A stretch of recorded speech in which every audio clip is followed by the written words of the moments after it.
generally speaking, everything you do is for humanity. Why? Why are we working?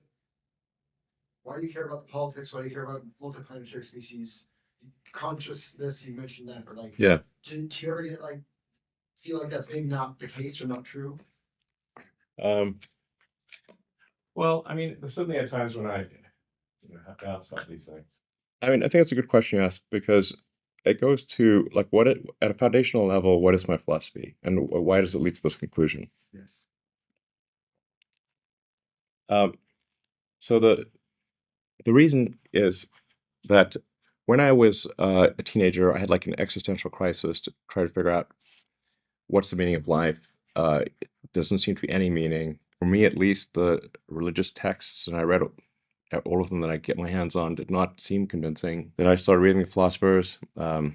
Be careful of like reading German philosophers as a teenager. It's definitely not going to help with your depression. So reading Schopenhauer and Nietzsche, I'm like, now, as an adult, it's much more manageable. But as a kid, you're like, whoa. So then I was like, man, I'm just like struggling to find meaning in life here. And then I read Hitchhiker's Guide to the Galaxy, and basically what Douglas Adams was saying is that we don't really know what the right questions are to ask. Like the question is not what's the meaning of life. In the Hitchhiker's Guide to the Galaxy, and the Earth, it turns out, is a big computer, and its goal is to answer the question, what's the meaning of life? And Earth comes up with the answer 42. Uh, this is where the 42 number comes from. And 420 is just 10 times 42. Yeah.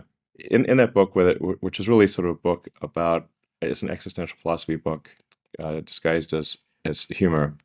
They come to the conclusion that no, the real problem is trying to formulate the question, and to really have the right question, you need a much bigger computer than Earth. And so maybe one way of characterizing this would be to say the the universe is the answer. What is the question? Or what are the questions? The more we can expand the scope and scale of consciousness, the better we can understand what questions to ask about the answer that is the universe. The more we can expand consciousness, uh, become a multi-planet species, ultimately a multicellular species, we have a chance of figuring out what the hell's going on.